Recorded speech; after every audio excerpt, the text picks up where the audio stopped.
Hello and welcome to the MCQ lecture series. So I have MCQs with respect to growth and development. Let's get started. The first MCQ is, what are socio-economic constraints on economic development? Socio-economic constraints on economic development. So the first is lower or poor access to healthcare services. The second option is high crime rate.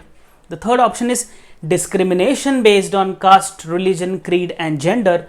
And the fourth option is all of the above. So these are all socio-economic constraints on economic development. So therefore the answer is all of the above. So let us move to the second MCQ which we have here. The three stages of capital formation are, what? Option A is savings, B is mobilization of savings, C is investment, and D is all of the above. So the correct answer for three stages of capital formation are in chronology: savings, mobilization of savings and investment. So all of the above is the correct answer here. Yeah. Let us now move to the third MCQ which we have here. What do you mean by inappropriate technology? What do you mean by inappropriate technology? So the first option is the one which is outdated. Okay. The second is the one which has low productivity. Good. The third is the one which has depreciated over the years, and the last option is all of the above. So these all are characteristics, or all are giving or denoting something called as inappropriate technology, underlying inappropriate technology. Therefore all of the above is the correct answer. Let us now move to the next MCQ which we have here for you. Which of the following does not denote, again I am looking at here the term does not denote external bottlenecks. So the first option is adverse BOP. Yeah, that is one. Exports of primary goods. Yeah, because the underlying prices and the price fluctuations in the market affect your the exports potential, and obviously when the country is a least developed country, it matters a lot.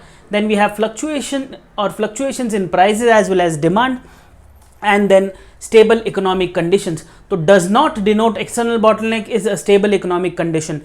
There will be fluctuating economic condition and not stable economic condition. Yeah, so that is the correct answer. Let us move to the next MCQ. Which of these are administrative obstacles or administrative constraints? So the first option is corruption. Indeed. Then we have rigid rules. Yeah, that is their red tapeism, which is very popular, which was popular during the 1980s. Then we have poor efficiency of the staff. That is again one of the obstacle or administrative obstacle, and the last is all of the above. So these are all the obstacles or administrative obstacles. So all of the above is the correct answer. Let us now move to the last MCQ which we have for you today. Which of these are not non-economic factors? Not non-economic factors. Social value, yeah, it is a non-economic factor. Political factors, yeah, it is a non-economic factor. Administrative factor, it is indeed a non-economic factor. Capital accumulation rather is an economic factor and not a non-economic factor. So not a non-economic factor is capital accumulation. So option D is the correct answer. So I hope the MCQs are pretty much clear. Please stay tuned. I'll be making more videos. Thank you.